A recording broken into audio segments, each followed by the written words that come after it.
cradled her newborn son against her chest, the weight of too many empty nights pressing down on her slender shoulders.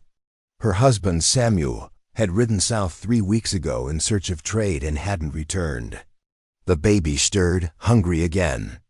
And Clara shifted the shawl around her shoulders, bearing a breast so pale it almost glowed in the candlelight.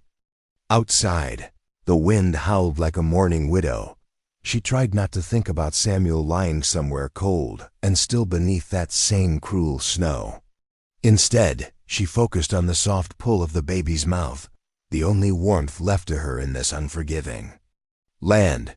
Her father had called her stubborn for following Samuel west, for believing a patch of wild earth could be tamed by a young couple and a dream too fragile to survive a single bad winter. A branch snapped outside sharp enough to make her breath hitch. She froze, every muscle tense, eyes fixed on the crude door that separated her and her child from the dark woods beyond. The candle flickered. Another sound, boots crunching snow. Heavy footsteps. Too deliberate to be a wandering deer, her heart slammed against her ribs. Slowly, carefully, she slipped the baby beneath her wool blanket and reached for Samuel's old shotgun propped against the table. Her fingers trembled as she cocked it, the metal cold against her palm. A knock. Not a bandit's kick or the wild pounding of a drunk settler. Just 3 soft raps, respectful yet desperate. Clara's mind raced. Out here, visitors didn't knock. They barged in or stayed away. She stepped closer to the door.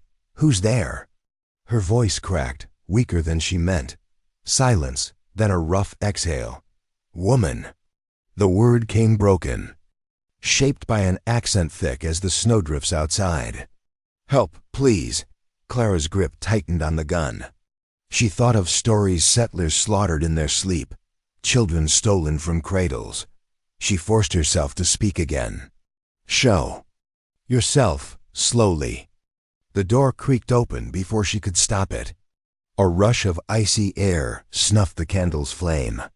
There, framed by drifting snow and dusk's last light, stood an Apache warrior. His bare chest glistened with sweat that turned to frost on his skin.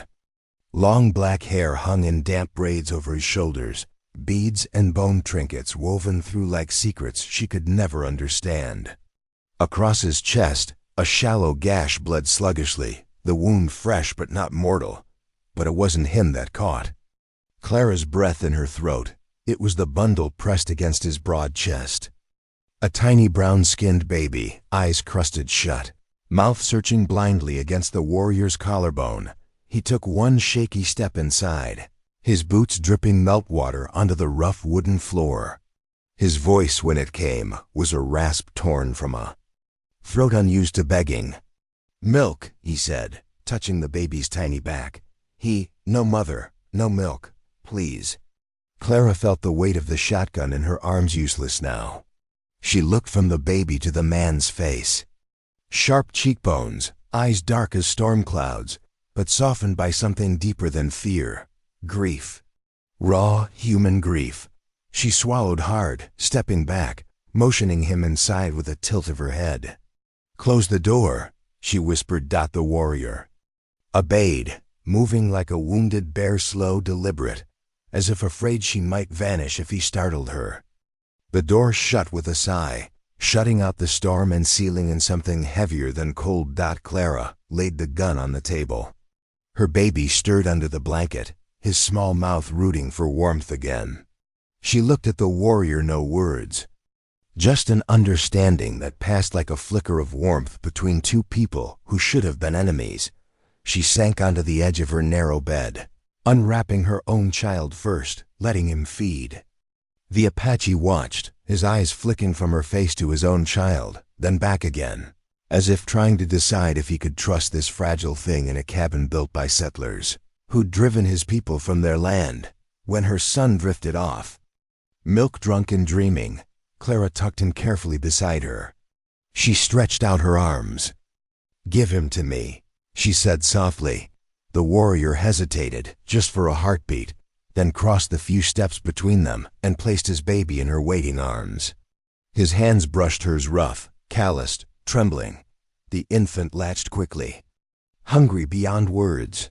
Clara looked down at the tiny face pressed against her skin, felt the life sparking back into him with every swallow. For a moment, the world outside the cabin disappeared. No snow, no war. No graves waiting under the pine trees. The warrior sank to his knees before her, exhaustion overtaking pride. He leaned against the rough log wall, his eyes closing, but he never stopped watching her, watching his child safe in the arms of a stranger who should have turned him away. Clara wanted to ask his name, his story, where the baby's mother lay buried beneath the frozen ground, but the words tangled in her throat.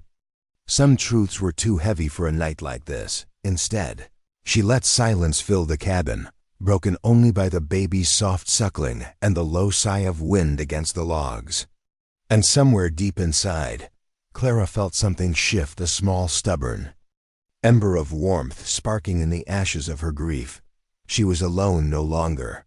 And neither, she suspected, was he.